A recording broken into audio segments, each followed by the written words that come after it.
Support WrestleTalk! Be kind to each other in the comments. Who looks at the talented female roster that WWE has and goes, let's build this division around Reginald? I'm Mr. Davis, joined by lukewarm Luke Owen. We are reviewing last night's episode of Monday Night Raw. We thought last week was a little bit better, I thought. Right back to the crap train. Raw is rubbish, spelt with a W. Repetitive, awful wrestling is another word to describe the acronym. This was a terrible episode. Many reasons for it to be terrible, but by far the worst was both aspects of the women's division. So the tag title scene and the women's title. Good God. Yeah. I mean, I would also. Was it the worst thing on the show, or was the Drew Kofi stuff the worst thing on the show? At least the Drew Kofi stuff was a good match. This was by far, honestly, the Rhea Ripley beat the clock challenge, which we'll get into very shortly, I think is up there with Mandy Rose and Dana Brooke backing up a ramp and winning against Nia Jax and Shayna Baszler. Not going to argue on that one, because it was bad. Like, damagingly bad. Awful. Like, unfathomable. It's unfathomable how that was written down on a piece of paper and someone was like, yeah, that'll do. That works. That totally gets everyone over in that aspect. But yeah, the Drew Kofi stuff, man, drove me nuts. 40 minutes just to waste my time. But at least it was good. Anyway, please give us a subscribe if you haven't already. We've got Double or Nothing predictions coming. We've got the NXT review podcast tomorrow. We've got the Double or Nothing live reactions coming this Sunday as well. And also getting your Hyperchats, WrestleTalk.com/support. We'll read out every single one of them before the end of the show. But first, if you haven't seen Raw, let me just try and describe to you how they booked the Raw Women's Champion, Rhea Ripley. And by God, WWE really resent the fact that she's champion. So, there's a backstage segment. Charlotte's there. She's the star, remember. No one else is. Rhea Ripley walks in. Rhea Ripley is not good at doing backstage scenes. Very stilted, very wooden. It makes her less cool. And who's meant to be the babyface? Okay, so I believe Ripley is supposed to be a babyface now. I think the Thunderdome crowd are being told to cheer her. They were told to cheer originally, then they were told to boo her, then they went back to cheering, and they were cheering for a couple of weeks, and then booing again at WrestleMania, and then they were booing after WrestleMania, and I think they're cheering her again. This is what like the director of the Thunderdome is telling people to do. So that's how WWE perceive them. So I believe at this point she's supposed to be a babyface. Everyone's a babyface apart from Charlotte Flair, who's the heel. Potentially a tweener. Like Asuka's the babyface, but she's not in this feud anymore. Charlotte's definitely the heel. And Rhea is in the middle with no character. Like what is her character? She's the Raw Women's Champion and a wrestler. Sure. Well, I'll tell you something else she is, going by, the little facts on the graphics that they have when they enter. She's just 24 years old. Well, that's the impressive thing, isn't it? Look how young she is. Look how much talent there is here. Look, at such a young age, and we're squandering it to the best of our ability. Are you proud of us yet? Anyway, Charlotte and Rhea are having this backstage segment, and Nikki Cross pops in. Love Nikki Cross. She's just come back after a lengthy period not wrestling, not because she's injured or anything, but because WWE just don't have anything for her, despite her being one of the more over acts in the entire company last year, and there being a ready-made storyline there with Bliss. Anyway, she was a lumberjack last week in a men's match, and now she was at a lumberjill, and now she comes here and she's like, come on, beat me, you're scrappy do. And this created in a very contrived way, a beat the clock challenge of 2 minutes of Rhea Ripley versus Nikki Cross. There's a big clock on the screen that says 2 minutes. Rhea just toys with her at the start, and then she gets a little bit annoyed that Nikki Cross makes a comeback, just starts beating her up loads, and the time expires. Oh, no, she's lost. They put it over on commentary that Rhea Ripley was so mad that Nikki Cross fought back that she forgot the gimmick of the match. and she was just focused on beating Nikki Cross up. So Rhea Ripley, your champion, is an idiot. Is a massive and is a massive idiot. So she was so mad that a wrestler was trying to have a wrestling match with her that she lost the wrestling gimmick match that she was having because she forgot the rules of it. And then Nikki Cross, who just got beaten up loads, escaped from the ring and is cheering around ringside like she's just won the world title. It made Nikki Cross look like an absolute goof. And Rhea Ripley in the ring being like, oh, crikey, mate. Sorry, I shouldn't do the accent. We've been told off for doing the accent. Being like, we're punching sideways. It's fine to do the accent.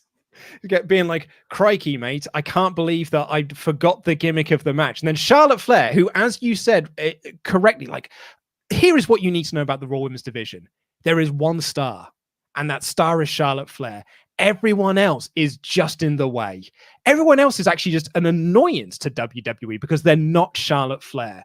So Charlotte Flair is the only wrestler that can be made to look competent. And she was made to look so she walks out after Ripley loses with the smug on her face being like, told you you're an idiot. And Rhea's like, yeah, I guess I am an idiot. And Nikki Cross on the outside being like, ha, she's an idiot. And Charlotte does not even pay her no mind because she thinks that Nikki's an idiot as well. Yes, there's multiple damaging things here, obviously. The fact that Nikki, who, you know, is someone we all do like, I think she's like one of those people who is genuinely over with the audience, as opposed to ironically like Tamina. And we want something good for her. And it's become very apparent very, very quickly that nope, WWE never saw anything in her, and that isn't going to change. So that's depressing point number one.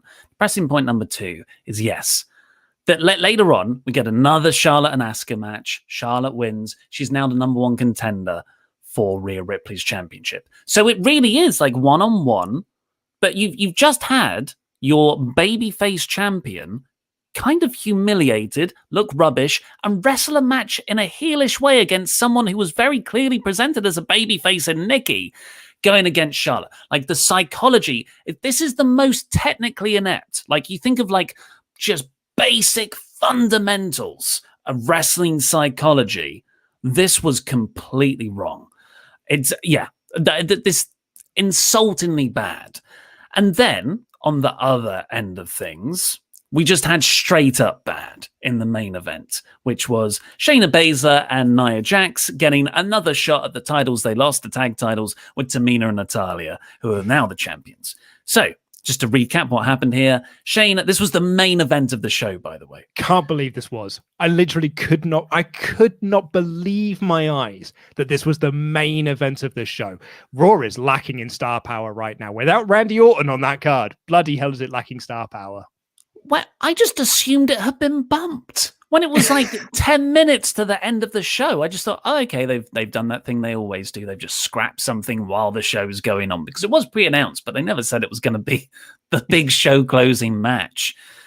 Anyway, they're backstage, Shayna and Nia and Reginald, and Shayna says, stop interfering in matches. Rightly so, you're a nuisance. And Reginald's like, and they come out, they have the match. 2 minutes in, despite being shown backstage watching on, Reginald comes down. Reginald distracts people. Shayna shouts at Reginald, even though that's doing more distraction damage than Reginald just being there. Reginald walks to the back, but the same thing as last week. Pyro explodes at the top of the stage. Unfortunately, it didn't kill him. Kayfabe. I'm saying kayfabe.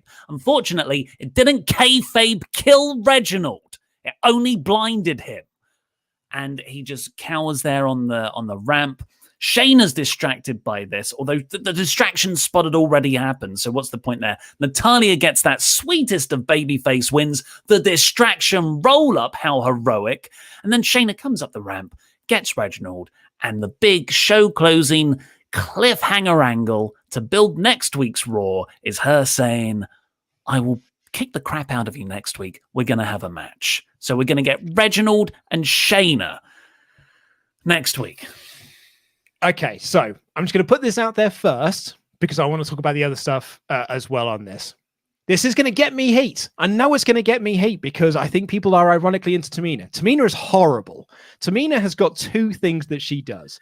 the Superfly Splash and the Super Kick, neither of which he does well. Look at this image. This is Tamina doing a super kick on Shayna Baszler. Look at it. That was, so in that image, that's Natalya sort of, what was it, like a monkey flapjack thing into Shayna, into the super kick. And yeah, she just completely whiffed it. Yeah. So this match fell apart as soon as it came down to Tamina and Nia Jax. It's actually quite good when it was Shayna and Natty, because they're really great. So they were doing some really good wrestling. Then they get the hot tag to Tamina and Nia. This match falls apart like no one's business. And then, we get the ending that you talked about there, which was just like, I mean, I don't know why I'm so mad. It was literally the same finish we got last week, only that was on the turnbuckles and this was on the stage. So I guess it's different. And I could not care about Shayna beating up Reginald because I literally saw this storyline this year. Just a few months ago, we were doing this storyline. How are we doing this again, but with different characters and the same central annoyance? This is ungodly bad. And I mean, I suggested to you that we should call this episode of the podcast Raw is a Waste of Time. And you talked me down from that into... Why is it is, though. I agree. I just think we should focus on the women's division. So, like, why is WWE women's division so bad? So here's my theory. And this is what I said about AEW last week. You know, when you were like, feels like AEW aren't in that hot period they were from like December through to April. And I said, well, maybe it's because they're waiting to get back on the road. They're just waiting until... I think that WWE are now in the exact same position. They're like, well, we're back on the road in July. So why do anything good on telly now? Because we can do the good stuff on telly when fans are back in the arena. What that does mean, however, is that the next 2 months of TV is just going to be a waste of time. Because I don't think WWE are in the mindset of doing good television at the moment until fans are back. What a great way to build excitement for having fans back as well, by putting on a crap product. This is so WWE of them. We should also say that the implied reason, the person who hit the pyro was once again Alexa Bliss and Lily. They were backstage, reportedly, but just not used on the show. Sorry, I think you meant like they want like a backstage shot or something, like when Lily's just hanging out. Otherwise, I completely missed it. Yeah, no, she just wasn't on this show. Really could have done with her in that main event because bloody hell, like this third hour was lacking in star power. And look, it's gotten that bad where we're like, well, we needed Bliss in her nonsense supernatural gimmick. So yeah, it looks like, I mean, maybe Shayna and Nia will break up after all of this. I'm definitely ready for that. But also, that means we're kind of getting Shayna in the direction of Alexa Bliss, which will, just feed the most talented wrestler on the roster potentially to the Alexa Bliss horrible gimmick, and then they can build on from there. Before you jump in, I'm going to get onto the Hyperchats. I was going to say, someone is saying that Lily was backstage in a couple of shots. Well, great. I didn't see that. Right. Hyperchats. WrestleTalk.com/support. Get them in. We'll read them all out before the end of the show. Michael Rivera. The women's tag division on WWE is the worst thing in WWE because it is clear they do not care for it. You can say the same thing about the women's division. As soon as Ronda left, they clearly stopped caring. #treat your women better. I think it was a big hit of Ronda, Becky, and Charlotte all sort of going in the same... Well, I know it was a year, but Becky and Charlotte, they definitely did focus on those. The Portuguese Mr. Davis. It is no coincidence that they have not done Evolution 2 since Ronda left. I think if Ronda was still here, we definitely would have had a second pay-per-view. The Portuguese Mr. Davis. Regarding the women's division overall, I think the Lacey Evans pregnancy and Flair's fake pregnancy really dragged a division which was already being terribly booked. The fake pregnancy was, of course, behind-the-scenes stuff. It wasn't a storyline. And also Reginald being there helped the division being so badly booked. Yeah, I think he's obviously someone Vince finds very funny, and that is to the division's detriment. Portuguese Mr. Davis again. Hi, lads. Thought this was your average show equals terrible. Thought this was... What does that mean? I think what he is saying there is that it's an average show, therefore it's bad? Or like it's a bad show, but it's average by like comparison to other weeks. Maybe. I think WWE should just send the women's tag titles to NXT. At least they've got their own now. Yeah, I was going to say, and I don't think that's going to help matters because, well, they've just had the same matches as well because they've only got a handful of teams. So they're just having the same matches and finite them. At least they'll be good to use something unrelated. I hate Verk, the commentator, with a passion. Everything he says makes me mute the show. He's so bad. Love you. Love you too. Bacon Rasher. Hi, lads. Thanks for watching Raw so we don't have to. I watched AEW, which was really good and had a Roppongi Vice reunion. Yes, Rocky Romero. Seems like he's... Awesome. Also, on Cajun page spotting, there was an underwhelming one page. Jam that jam. And good luck, Luke and Oliver, on QuizzleMania. You'll need it. Hashtag intangibles. We'll get into that in a few super chats time.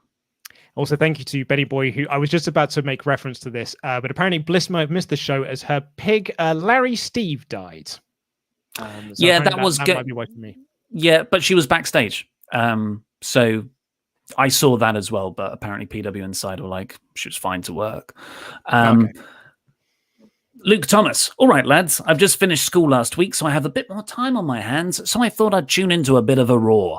A match to decide the number one contender for the WWE title ended in a DQ. I turned it off and went to bed. We'll hear about this very shortly, but this was the main thing that annoyed you. Oh, mate. It's finally, Thomas. You can watch it again next week. You can watch it. You could just get to see it all over again, you lucky dog.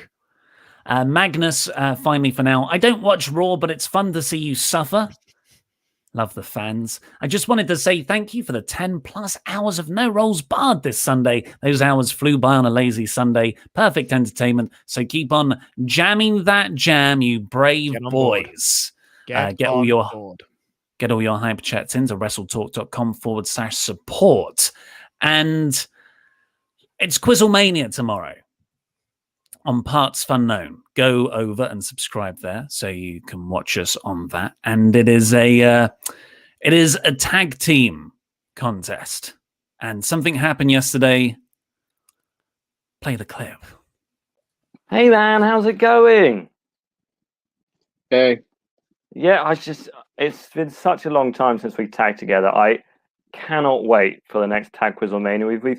We've been champions for such a long time now. I know they're sort of saying interim, but we know we're the real champions, and I just really looking forward to doing it again with you. Are you excited as well? Yeah, I'm really sorry, Andy. I didn't want you to get caught up in all of this. I mean, you know what's going on. I mean, Pete and I have been a team now for a week, and it's going really well. And it's not you. It's not you. It's me. I'm sorry. I just can't do this anymore. I'm sure you'll understand. I sent you a gift. I sent you a gift to try and make it up to you. Did you? Oh, well, yeah. I mean, I don't care that much, but you sent me a gift. Oh, I did.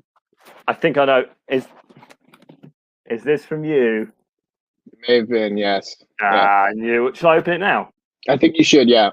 Okay, cool.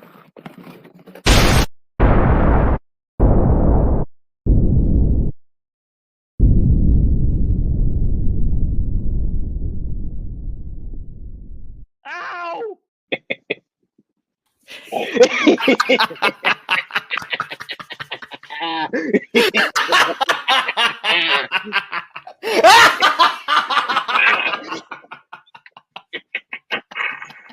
Buy the t-shirt.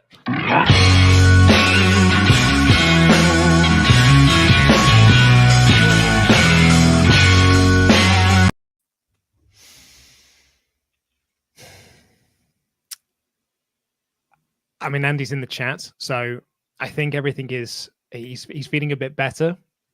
But get well soon, Andy. Obviously.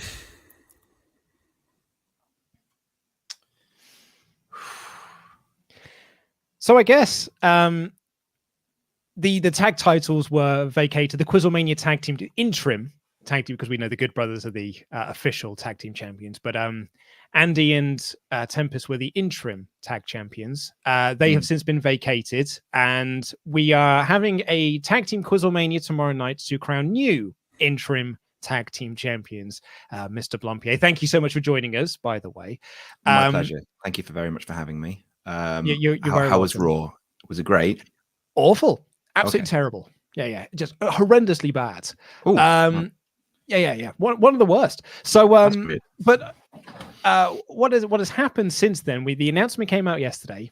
It is Los Intangibles, D Bananas to WrestleTalk in Tempest and Pete versus Steven Larson of Going in Raw versus Kayla and Alex of the Church of Joshi versus me and me and Ollie. Yeah. Let me I'll just put myself in the middle here. I've been asked to come on this stream by Mr. Davis, who, approached me very angrily this morning when he found out that he would be teaming with you, Luke, to come on and explain myself. Obviously, I know you guys have had your issues in the past. Yeah, he did fire you. Yeah, he fired. I remember that. Yeah, of course. Yeah. And you stand by that. Yeah. I had to lie to get my way back in. It's not for me to say who was right in the situation. You know, like you both acted in certain ways, but look, we are in a little bit of a time of crisis over at QuizzleMania. I've had to vacate the titles, and look, lads, I'm gonna need you to coexist. But how will we coexist? How's that going to happen? Well, look, Andy's been blown up. Pete is now with Tempest. Laurie doesn't take the quizzes seriously.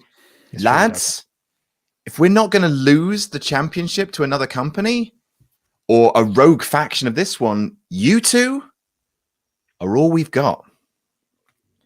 I'm going to need you to put your beef aside, put your hands in the middle, and I need you to coexist. I will not jam that jam with Luke, but I will be there at QuizzleMania. Yeah, okay. I'll be there at QuizzleMania as well. My days of asking Ollie to fist me, bro, are over. I've asked him to fist me for weeks on end, and that man will not fist me, bro. And so I'm done asking. I'm done asking. I tried to make him fist me, but he won't. All right. It's on you. Do you understand?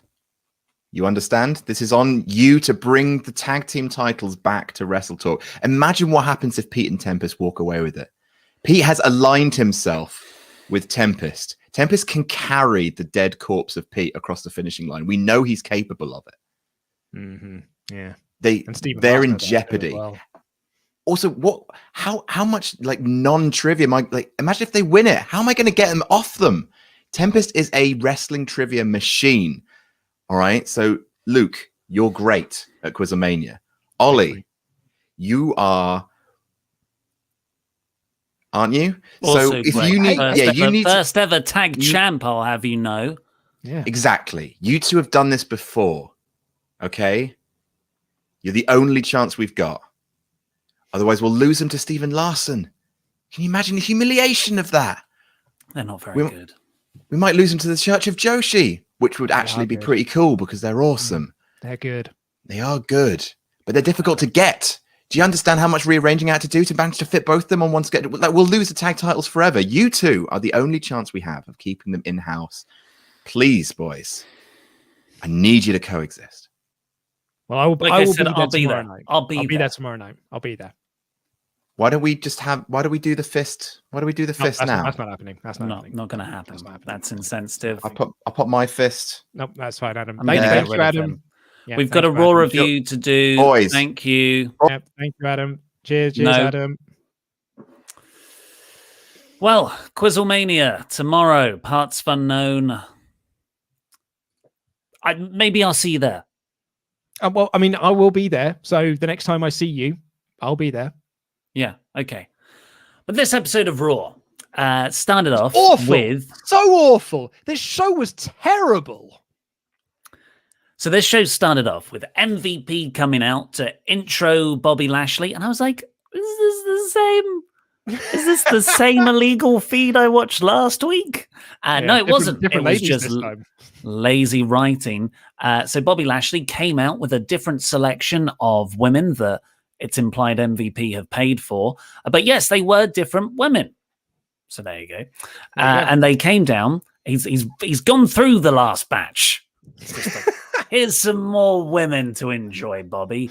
And they go down. MVP as a heel is like, but before I get on with my heel shtick, WWE will return to touring on July 6th. Like, make the commentators do that. Ollie, it's not WWE's going back on the road. It's WWE are coming home. That's the new branding they've got. Every single wrestler in their promo cannot wait to come home and do some live shows. It's the equivalent of a cheap pop for marketing. It's like, I cannot wait to come to Denver. I cannot wait to come to Arlington, Colorado. Enter city name here. Anyway, MVP, and I'm like, I know what's going to happen. Lo and behold, here's Drew McIntyre. He's in his ring gear. And I love Drew. You love Drew.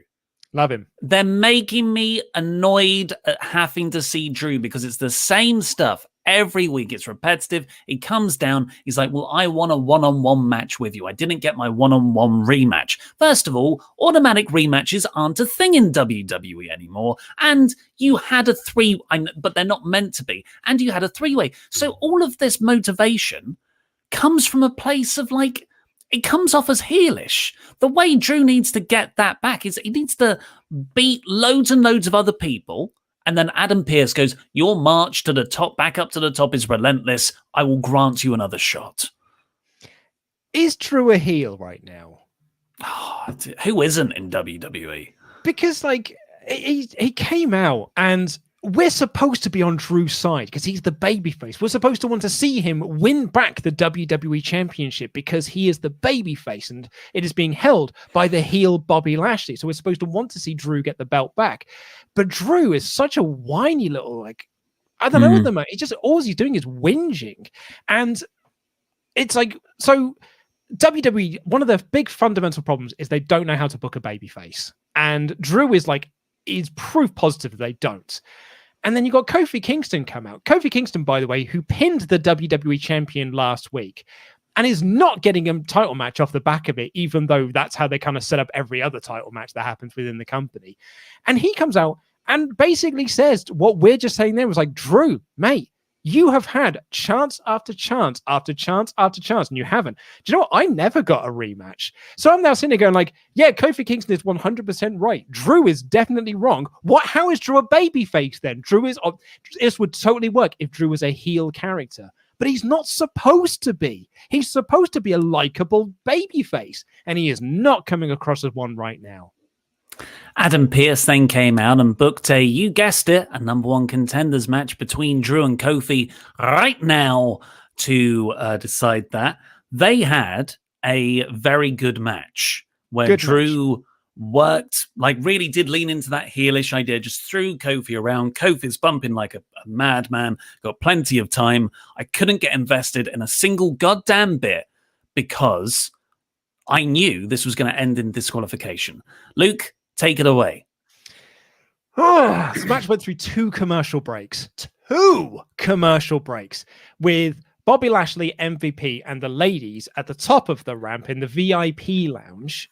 And then after a while, just before the second ad break, Drew distracts himself by ignoring former WWE champion Kofi Kingston in the ring and instead focusing on current WWE champion Bob Lashley at the top of the stage, being like, oi, Bobby, yeah, you. I'm going to get your belt. I'm going to win that belt off of you. Bobby's like, what? What did you say to me? So Bobby and MVP then storm down to the ring and they then sit at ringside for the third portion of this match. And that was when I was like, oh man. But I thought this match has gone on for so long. There has to be a finish. And the match keeps going and the match keeps going. And then after a while, Bobby Lashley just gets in and MVP just gets in and they attack both of them. And the referee's like, DQ. 40 minutes of this show were dedicated to that opening segment and that match. Nearly a full hour of this 3-hour show were dedicated to this one thing. And it ends in a DQ. And the big pinpoint to all of this, the whole like full stop on this, is Adam Pearce going like, oh, we're just doing it all over again next week. So my thought was like, then why did the match for so long? Why did the match have to go through two commercial breaks? The whole point was just set up next week's match. The match may as well gone 1 minute. because the result would have been the same. Otherwise, and they wouldn't have wasted my time. What you did, however, was just waste my goddamn time watching this horrible, awful show for idiots. And I'm an idiot that watches this show. Every single week, I'm an absolute mug who sits down and wastes my time with this show. The show spent 40 minutes and accomplished nothing. How do you do that? That's incredible. It's actually a feat of it's a feat of engineering that you managed to waste so much time. Love a long match with a point. And this did not have a point, and I hated it. I reckon we'll get the same thing next week, because Adam Pearce would later book a rematch for next week, and he would ban Bobby Lashley from ringside. If he gets involved, that's a 90-day suspension and a fine. So you think, okay, Bobby probably won't get involved. So someone else will. I think we'll have Mason T-Bar come back. Or maybe reports of an NXT call-up. Or Jinder. Oh, no. Jinder cost Drew the match until we get Kofi versus Bobby at Hell in a Cell, and we do Jinder versus Drew at Hell in a Cell. Hey, it gets him out of the title picture, because if Drew wins next week, it's going to backfire massively on Drew, because people are kind of because Kofi feels new again. So people are into Kofi. So Kofi really should be the one to get the win. So yeah, maybe it is just going to be, Jinder or whoever. But surely the thing with Bobby shouldn't just be you'll be suspended for 90 days without pay. Surely the crucial thing should be there. That means you won't defend the belt for 30 days. We'll have to strip you of the title. Surely that is a much more crucial part of this than not being paid. Well, it's only the first title defense, isn't it? So once you've done that first title defense, I'm pretty, because Mick Foley had that fantastic TNA storyline. You only have to defend the title in the first 30 days. Yeah. And he was going to do that against a really easy competitor. And then he was going to take the rest of the year off. After that, we got Rhea Ripley versus Nikki Cross that we've already talked about. In the midst of all that, we got Eva Marie. 2 video packages again, neither of which was anywhere close to being a babyface presentation. After that, we got Asuka versus Charlotte, which we've already alluded to. Really good match. They've got great in-ring chemistry, solid fundamentals and psychology. Really nice, like Charlotte's angle in against Asuka was when Asuka went for a hip attack. Charlotte scouted it because they've wrestled so many times, dodged it, took out the leg, and then started working over the leg. I thought it was really nice. Charlotte eventually won, rolling through the Asuka lock. Now, the problem here is that it's repetitive. I've seen this so many times. And also, Asuka beat her last week, or Asuka beat Ripley last week. I can't remember. Last week. Yeah, so Charlotte gets the title shot now. But where was, it's none of Charlotte's losses ever impact her, which, you might think that's a good thing because, hey, if someone can lose and still be over, that's good. I don't think it is for Charlotte. And I think that's one of the big bugbears a lot of people have with her, because it means her character can never grow. There's never anything to overcome because she will always get the opportunities. Yeah, this proper buries Asuka. This whole thing just completely buried Asuka, because what they told you from this segment was Asuka doesn't matter, because Asuka pinned Charlotte last week and it means nothing. And Charlotte just gets the pin here and she's announced as the number one contender. So why wasn't Asuka the number one contender when she beat Flair last week, but Flair gets to be now? And this is what, going back to what you were saying earlier, Charlotte's the only star of the division. She's the only person who matters. So everyone else just gets squashed and flattened out underneath her. And that's nothing. It's not Flair's fault. I feel like I have to say this on every stream, which I shouldn't have to. But none of this is on Charlotte as a person, but as a character. And the way that WWE, the creative direction of booked her, has made her feel like this crushing force over this division. So Ripley doesn't feel important. Asuka doesn't feel important. Nikki Cross doesn't feel important. None of the women in the tag team division feel important. The only person who does is Charlotte Flair. And that is making people resent her, which is a shame because she's a really great character. She's a really great wrestler. But it makes me never want to see her wrestle again. Because, and I didn't really think about it until you said it then, but it's because her losses mean nothing. She lost the triple threat at the pay-per-view, didn't mean anything. She lost last week, didn't mean anything. She wins here, gets the title shot. Lost the NXT title. Doesn't mean anything. Doesn't mean anything. It's nothing. Yeah. After that, we got MVP and Lashley backstage where Pierce told them they can't get involved next week. Then we got Shelton Benjamin versus Cedric Alexander. And they put on this killer video package of their whole journey through the Hurt Business, the tag title reign, and then breakup. And I thought, man, this is actually making me excited for this match. I know this isn't a good feud, but hey, okay. And then Cedric comes out. He has this long promo, which I've seen some people take against. I enjoyed it. Cedric felt very raw, and his voice was very gruff, and he was just repeating stuff over and over again. But I liked it. I thought it felt a bit real. And they had a decent match, I thought. Sheldon got this excellent no-sell, I'm a pissed-off vet comeback. But Cedric wins. So ultimately it is 50-50 booking, but maybe I'm hoping it's actually WWE putting Cedric over. It's not it's not 50-50. They've just forgotten about the other loss. Yeah, I mean, I thought they had as well, because they'd never mentioned it in the video package. It was only until Cedric mentioned it in the promo that I was like, oh, it is part of the story that they've already had this match. Because they were pretending, that video package presented it, that this is the first time these two have had this match. And I wasn't a huge fan of the promo. I thought his delivery was very good and he was very convincing. The problem is it's the same promo he's been cutting week after week since the breakup. So it was nothing new was added to the promo. So I was like, cool, I've heard this all before. And he did sound like squeaky voice teen at times when he was yelling at Shelton. But the match was really good. Match was great. Shelton's great. Cedric's great. The other thing as well is that I'm kind of looking at them both. If Cedric wins, great. And if Cedric wins the next match, great. But I'm looking at Angel Garza and being like, what did any of his wins over Drew Gulak mean? Actually turns out nothing. What did Mansoor's big debut actually mean? Nothing really in the end. What did Ricochet getting a good showing against Sheamus mean? Nothing really. So we'll get to Ricochet, I guess. But it just so if he gets a win over Shelton, cool. But there's no direction for him. So I struggle to get kind of excited by it. I think, all of the stuff we're talking about, apart from the main event, we're the in-ring wrestling, the bit that the wrestlers themselves have the most control over and creative input that isn't stopped by the company, is really, really of a good standard. Good to very, very good, almost great. It's all the booking and presentation around it that absolutely sucks. The character portrayals, the finishes for stuff, the angles, that just some of the worst wrestling stuff I've ever seen. However, when those two match up, when the storyline and the characters match up with the in-ring quality, like we have in this next match, Matt Riddle versus Xavier Woods, it is awesome because they put on by far the best thing on the night, by far one of the best things of the month, maybe.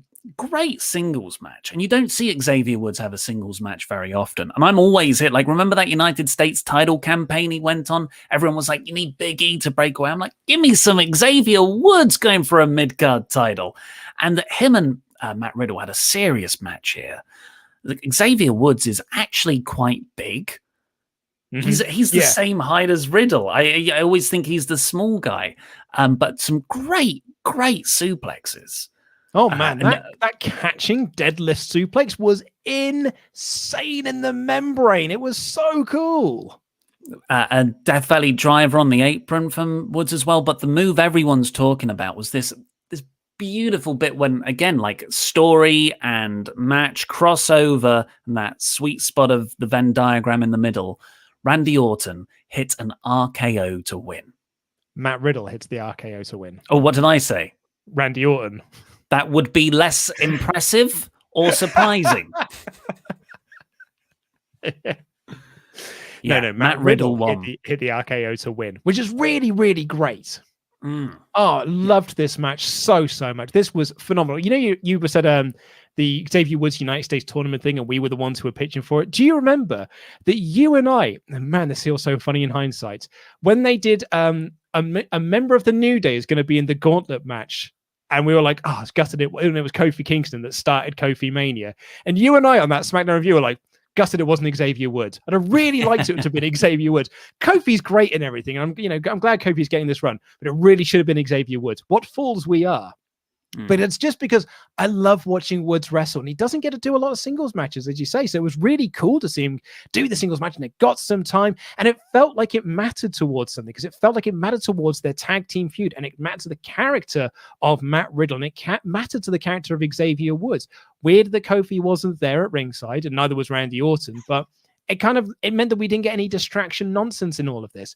It was just two great wrestlers going out and having a great wrestling match that tied into the story, and I absolutely loved it.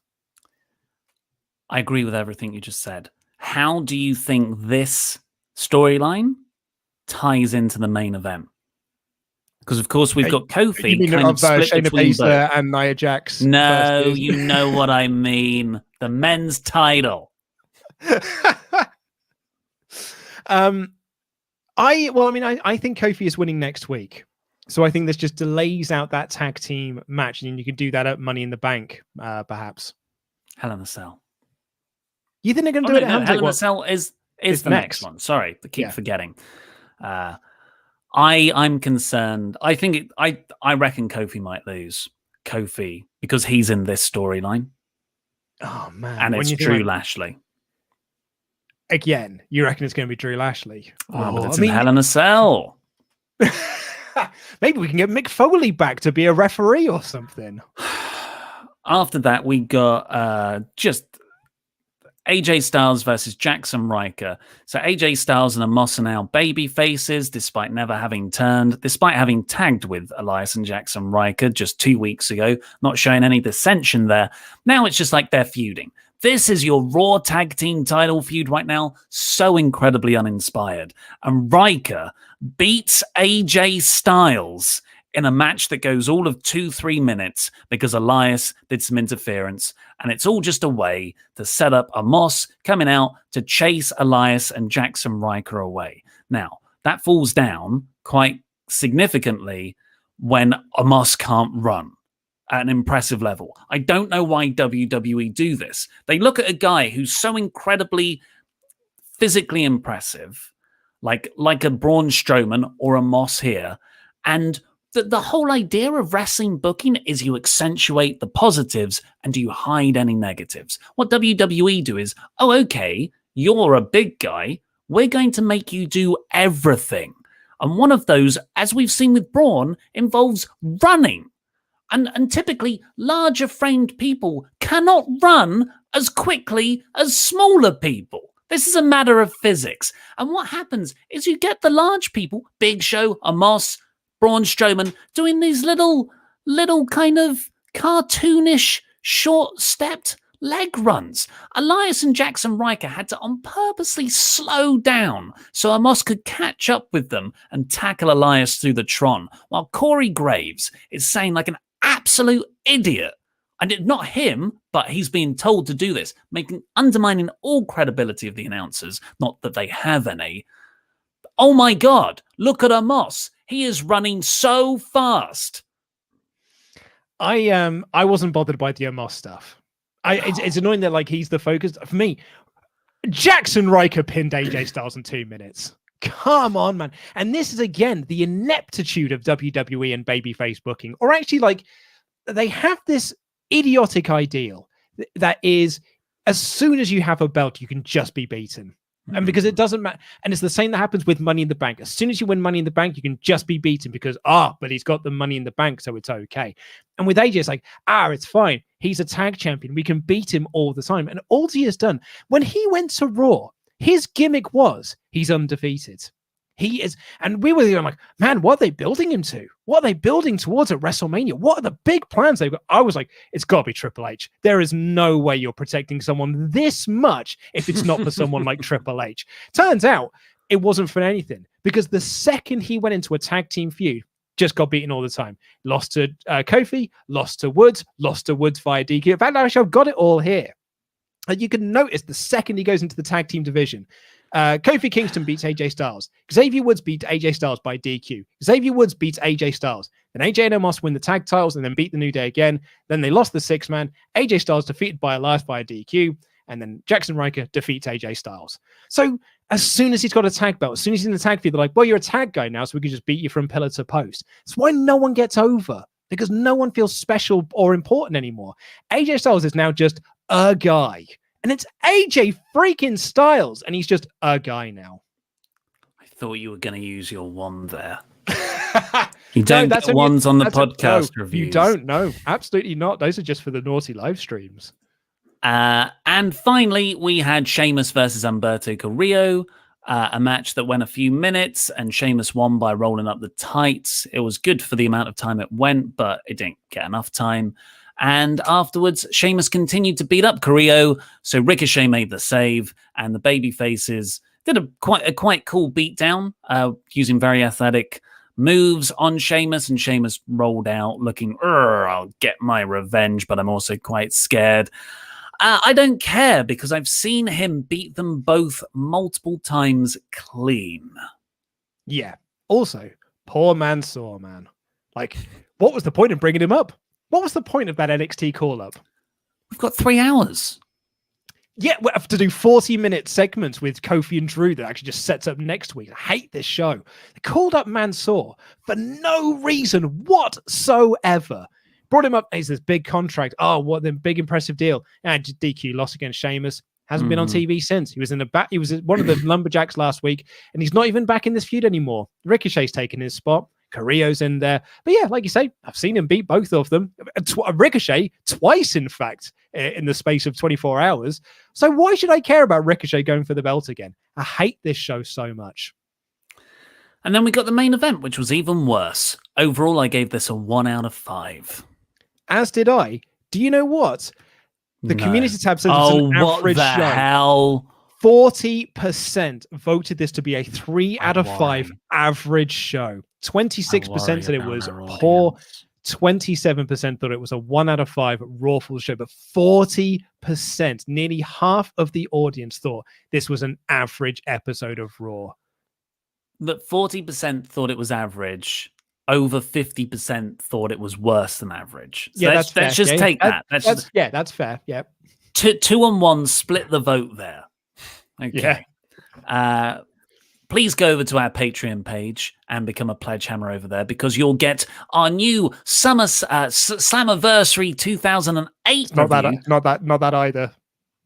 The Sacrifice 2008. Sacrifice 2008 review. I only watched it last Wednesday with me and Luke, the old TNA show where Scott Steiner did his famous 33 1/3 promo. That's not really featured on the show, but we talk about it. And WrestleTalk After Dark, which I recorded yesterday. And our social media manager has a rant about Eurovision, which is very funny. And also, if you donate $25 a month or more on Patreon, you get inducted into our Hall of Fame. Thank you. Yo, Adrian Rocky. Raul, see you later, Lever. The easiest name to pronounce, Josh Razowskis. Robert Spencer. Period. Ricardo, the Captain Holt. The Big Bad Dog, Ryan Hansen. The real Shorty G, Aaron. Ross Pooper, Scooper Cooper. WrestleTalk's personal problem solver, Jamie Donovan. The man with the scoops, Sean. Black and Decker Dane. And lastly, for this Hall of Fame class on the 25th of May 2021, what's love got to do with it? Matthew Turner. Of course, also get your Hyperchats into WrestleTalk.com/support. Ding, ding, ding. This is last call for them. Dartrain24. What is weaker, the booking of Raw or how Mr. Davis takes his tea? The booking of Raw. S. Morgan. Fact check on Luke. It'll be Jinder versus Drew in a Punjabi prison match. Well, that would make sense because that's a good way to start the feud, and then you can build to a singles match. LJ Mickey, let's be clear, I'm not here for the Raw review. I'm only here because I get to watch Mr. Davis and Luke slowly fall into madness because of the bad booking of WWE Thanks for the content. Jam that jam. Stephen Guzman. During the autumn feud, I started to lose interest in Drew, and WWE is getting dangerously close to making me not care about him like they did with Asuka. WWE babyfaces are just terrible. They're either all the same, lame, bland, or an idiot.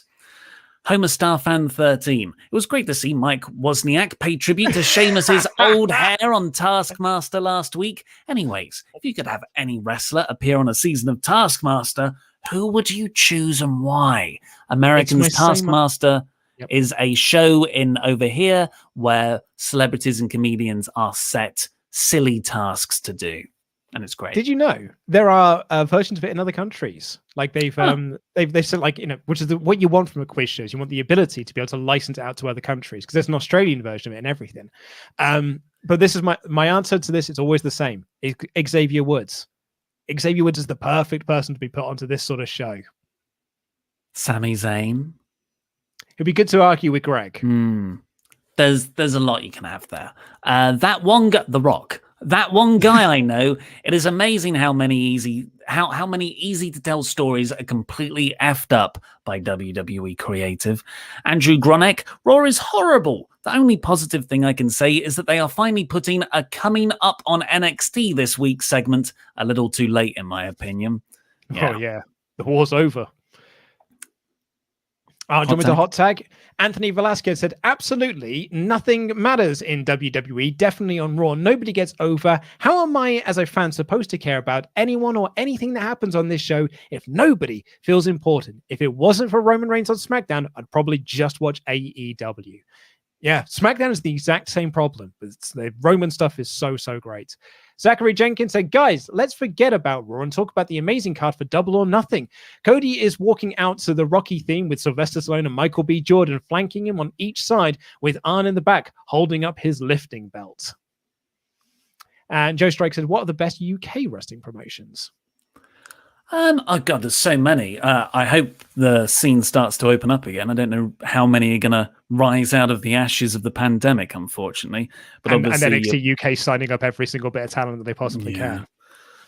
Progress, Rev Pro, WrestleGate, of course, Eve, NGW, loads of good ones. Some Stupid Punk said, do you know what was awesome about wrestling last night? AEW Elevation, 2 New Japan wrestlers on it as well. Roppongi Vice reunion. Yeah. Michael Rivera said, Raw was okay. Was it, though? Over the weekend, I saw your guys' TNA Sacrifice 2008 review, and your guys' existential crisis, if TNA was actually ever good, was awesome. Hilarious. Ollie reading the Steiner Math promo was so funny. Yeah, that was, we tried to figure it out. We couldn't solve it.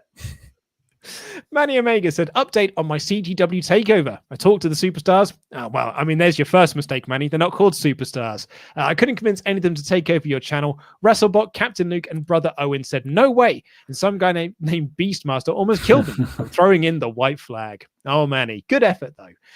Edward Burke said, I say this once again. Stop hurting yourselves. NS Ogre, when listeners have shown genuine concern for the mental health of our favorite Raw reactors for a while now, I'm wondering if us listeners are enabling an abusive relationship. We may be the bad eggs. No, in the grand scheme of everything bad, this doesn't really matter. We're okay, don't worry. Yeah, this is absolutely fine. This is just AEW's on Thursday. Exactly. It's 2 hours of my week. It's fine. Zachary T. Robertson, as one of the 40% who voted 3 out of 5 by recent Raw standards, this was an average show in that it's consistently a 1 out of 5 show, if that makes any sense. Steiner Maths. Peanuts on the up. Yeah, I guess it does. Also, yeah, peanuts on the up. Peanuts on the up. Judas Messias. The Alexa gimmick is the best thing that Raw has got. Tamina and Naya's second best thing. You guys are just haters and complainers. Anywho, love your show. Have a good day. Love you too. Bye. Well, if you like them, good for you. I think they're the worst. Anurag says, Reginald main eventing Raw has to be the funniest thing I've seen in a while. I laughed for 5 minutes straight, which was longer. It's actually twice the length of the AJ Jakson Ryker match. That one guy I know said, I feel really bad for Shane. A legit badass turned into a joke. I turned Raw on in time to see the main event. As soon as I saw who was featured, I turned it off. That was less than 30 seconds. Have In you a seen Sean's- storyline with Reginald, and she's going to get fed to Alexa Bliss. Have you seen Sean's new gimmick that he's doing on the Fightful podcast? Seeing He's got another one. Seeing how late he can tune into Raw and catch up before the ends. So he reckons he can tune in an hour and a half after it starts, and with all the commercial breaks and everything, he'll catch up before the show is actually finished. Fire Dog Games. Clearly, once this woman feud is over with Reginald, they'll debut Blair Davenport on SmackDown, and everyone will just pretend he was never Reginald's. Homestar fan, it was great to see Mike Wozniak page. Oh, we just had that one. Eddie Carrier said, "Bless you guys with this Raw. It was awful. Also, you two are making me cry like Chandler from Friends when Ross and Rachel won't get back together. I know you have no trust, mainly Mr. D's fault, but hopefully you can coexist on QuizzleMania." It's on Ollie, man. I've been trying to get him to fist bump me and to fist me, bro, for months, and he won't do it. So it's on Ollie, not on me. Sorry, I'm coming down with a cold. Charles Berg said, poor review number 5. Got the dog here. 1 second. Ooh. Dog is... Oh, I nearly renamed it. Dog is here. Charles Berg, poor review number 5. Jaden, pronounced Jaden, is a super lovable golden retriever who is a better hugger than Bailey. She loves going on swims and having the top of her head scratched. Nickname is Baby J, Cuddle Queen. Riddle versus Woods was great. I am trying to say something mean, but that is a very good boy. Girl. Nate S. It sounds like it was I didn't even mean it. Oh man, actually just before I came on here, I saw this video of a guy interviewing Keanu Reeves and be like, are you it was before Bill and Ted 3, it's like, are you going to be able to be all right doing the Bill voice again? You're going to be able to get the Bill voice back? Keanu Reeves just paused and goes, I played Ted. I was like, oh, no.